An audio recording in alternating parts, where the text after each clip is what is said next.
I grew up watching people and companies commercialize Black History Month. I watched old McDonald's commercials, and they'd blacken up the commercials for 28 days then go back to normal in March. It got annoying to me.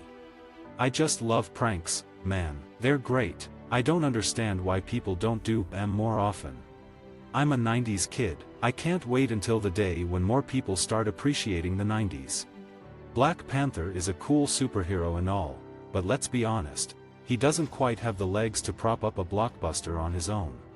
We can all agree that the best part of Black Panther was his female army, the Dora Milaje. They made the movie. In Hollywood, it's not what you know but who you know. Spider-Man is supposed to be neighborhood friendly, but I've never seen that dude at a Black Lives Matter march. Nick Cage is so underrated. Knowing what jokes will work is second nature, you just feel it.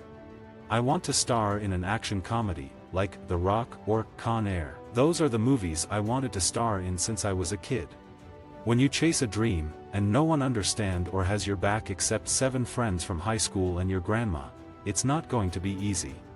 I'm a movie fanatic. I watch probably 4 movies a day, not because I'm a lunatic, but because I just love movies.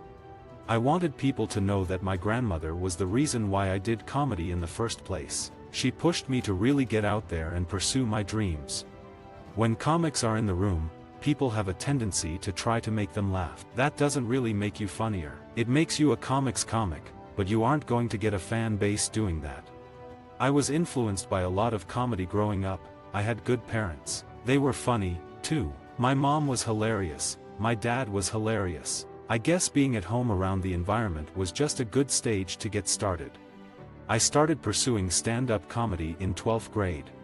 My friend gave me a VHS tape of Eddie Murphy's Raw. I watched it so many times, I fell in love with it. I would watch it every day, just picking it apart. And then I started doing open mics around Maryland and DC, that's where I'm from, and I haven't stopped since.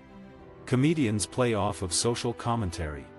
I have a lot of energy, and as you get to know me, you will quickly learn that. I channel my energy into my acting, my writing, everything. I'm a comic. We get hecklers every night. It's really just part of the job. I don't do anything for press. Flying is just such a hassle. If I had $1 million, I would teleport. I could never lie to someone to benefit myself, so telemarketing was something I was terrible at. In entertainment, if you have a message in a film, no one wants to be spoon-fed the message. No one wants to be told how to feel. At least, I don't.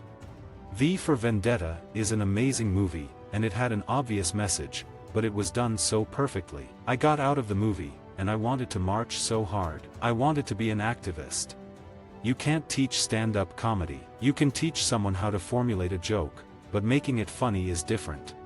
When I got nominated class clown in school, I remember my mom said, "Don't be no clown." So I went to my vice principal in my school and said, "Can we change this to just the funniest?" CBS garners a predominantly older white audience, and by having a show like Superior Donuts on their weekly programming, it distorts what people are used to seeing in a positive way. It's a show I think was necessary. The millennial generation is very vocal. I used to record Futurama episodes on my cassette player and play it to help me go to sleep. My parents argued a lot. It was pretty tumultuous at times. Humor was how I got through everything in my life. I used to find a funny way to get out of situations. That's who I was. That's who I am. I got into stand-up because I wanted to be an actor, and then I ended up loving stand-up for the next 11 years. I like glazed donuts. My dad kicked me out of the house when I was 18. I was supposed to go to community college. I wasn't really into going because I wanted to do stand-up, and he felt I was wasting my time. Dave Chappelle, he's one of my favorite icons. I can't think of anyone who's funnier. I've always navigated my way around the comedy writing rooms because I didn't want to cater to this side and that side. I just wanted to be liked by everybody. I grew up around a mix of a lot of people, so I got a lot of different perspectives. As a kid, I appreciated that. I felt so contained at home. I always really felt like I couldn't be myself at home, so I was always quiet. I remember I used to sit in my room and listen to Bone Thugs and close the door. I do everything with a purpose, and I don't really pay attention to the negativity. Humor and comedy have always been the best way to deal with real-life issues and just reality. Broadcast TV has a very classy but old-fashioned way of doing television. That's what it's always going to be. But you've still got to introduce young talent and ideas and shows to the masses. That's the way you build a bigger and younger audience, introducing younger writers, comics, TV shows to viewers. I don't know what the secret to doing stand-up well is, but I do know the goal is to be yourself as much as possible, and working harder than everyone else. I grew up in a very, very diverse neighborhood back home in Maryland, and when I see that on TV shows, it makes me want to watch it. Personally, I just gravitate towards that. I love comedy, but more than that, I love comedy that has a message and that has some stakes. I speak from experience, and I speak from the heart, and I speak only what I know and what I understand. And on what I don't know and what I don't understand, I'm a good listener.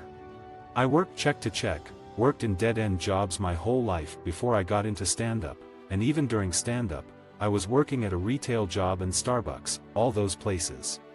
I grew up watching shows like Martin and Fresh Prince and Moesha, and I was inspired by all these shows. When I was growing up, there were so many black people in TV, that's just the world I was around.